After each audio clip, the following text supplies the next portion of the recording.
Մինչ տեսանյութին անցնելը խնդրում ենք սեղմել լայք եւ բաժանորդագրվեք մեր ալիքին։ Ապացուցման կարիք չունի այն համոզմունքը, որ ճանապարհային երթևեկության անվտանգությունը անփոխարինելի կարևորություն ունի Հայաստանի հասարակության համար, ինչպես անձնական, այնպես էլ հանրային անվտանգության առումով։ Ընդամենը մի փոքրիկ վիճակագրությունից պարզ է դառնում, որ գործ ունենք մեծ կարևորություն ունեցող բնագավառի հետ։ Հաշվի առնելով կարևորությունը, այն գտնվում է պետության ուշադրության կենտրոնում։ Այսպես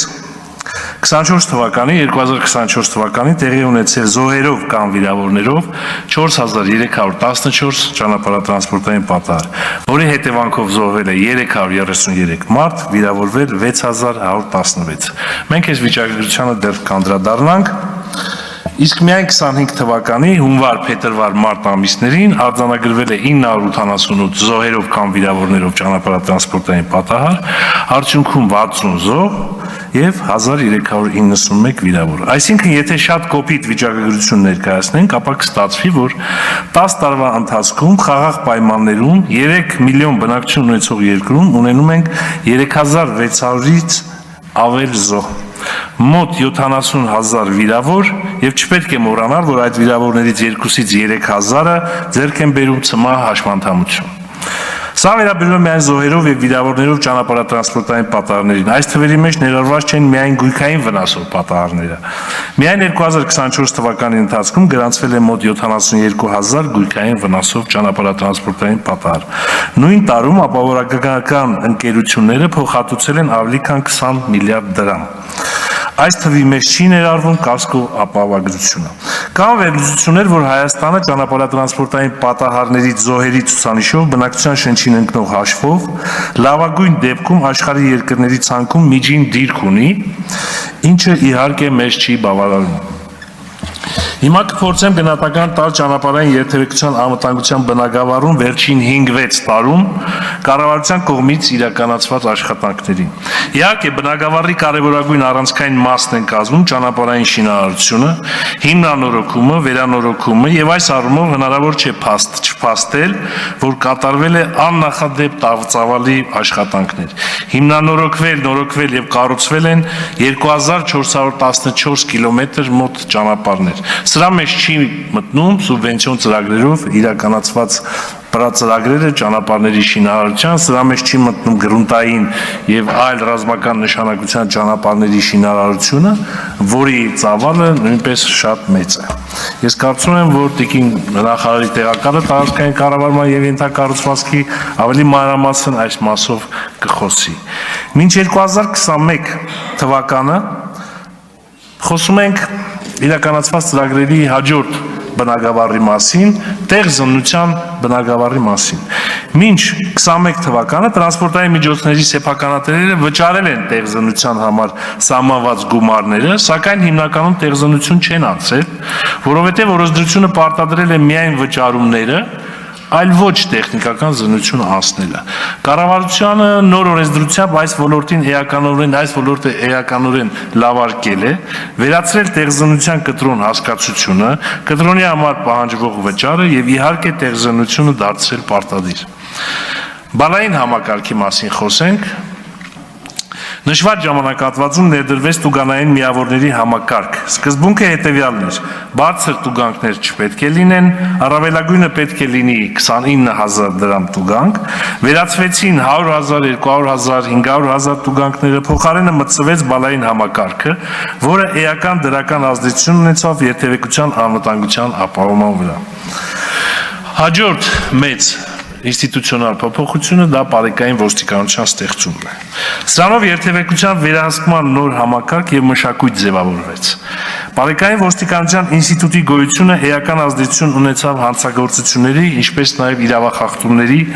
նախականխման, կանխարգելման եւ բացահայտման գործում։ Ինչպես 2024 թվականի բարեկների կողմից, այսպես օրինակ մի հատ վիճակագրություն եմ բերում, արդեն պարզ է բարեկային ոստիկանության դերի մասին, կարևոր դերի մասին, միայն 2024 թվականին Բարեկային ոստիկանության կողմից հայտնաբերվել է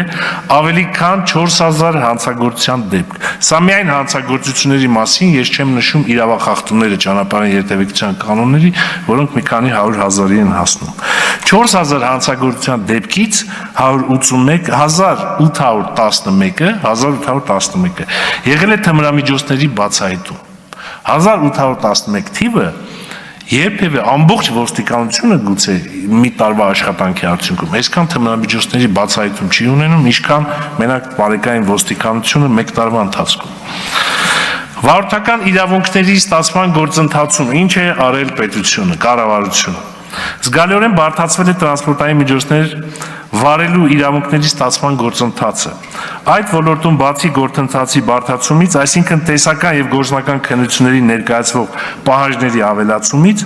ուժեղացել է նաեւ համակարգի նկատմամբ վերահսկողությունը, ինչը էականորեն նվազեցրել է համակարգում կոռուպցիոն ռիսկերը։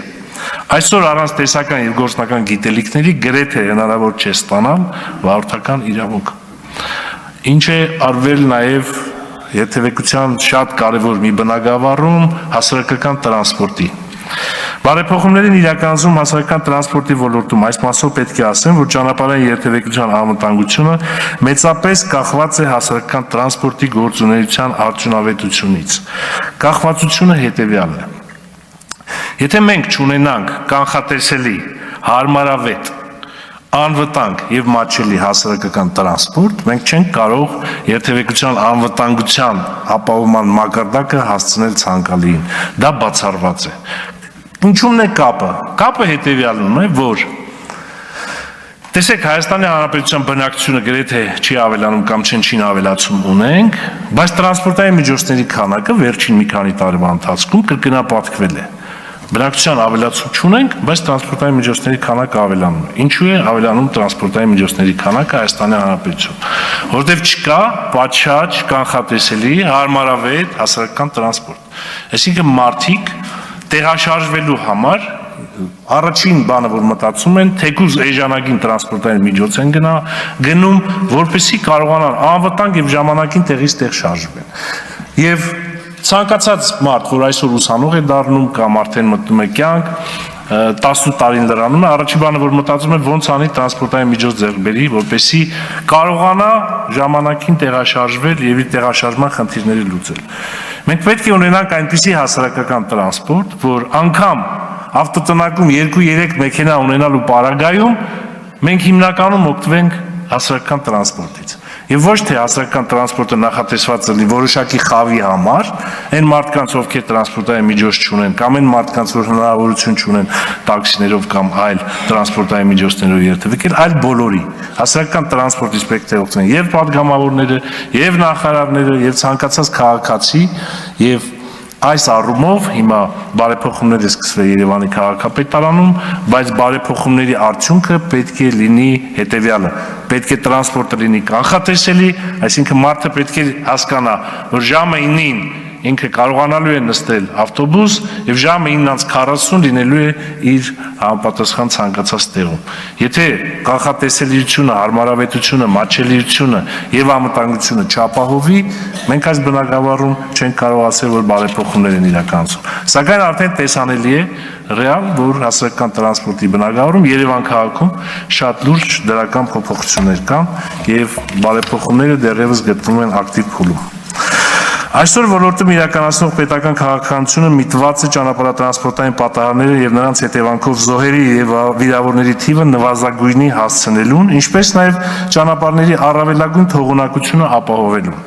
Որպեսզի առավել օբյեկտիվ գնահատական փորձենք տանք ոլորտում վերջին 5-6 տարում իրականացված պետական քաղաքականությանը, կրկին պետք է անդրադառնանք վիճակագրությանը, որը որ քիչ առաջ նշեցի։ Տեսեք, 24 թվին մենք ունեցել ենք 4314 միայն զոհերով կամ վիրավորներով պատահար, ունեցել ենք 333 զոհ եւ ունեցել ենք 6116 վիրավոր։ Հիմա այս վիճակագրությունը լավ է թե վատ։ Հիմա ես բերում եմ 23 թվականի վիճակագրությունը։ Մենք 23 թվականի համեմատությամբ ունենք պակաս 24 թվին 299 պատահար, ունենք պակաս 45 զոհ եւ ունենք պակաս 421 վիրավոր։ Այսինքն 23 թվականի համեմատ 24 թվականին ունեցել են 45 զոհ եւ 421 վիրավոր պակաս,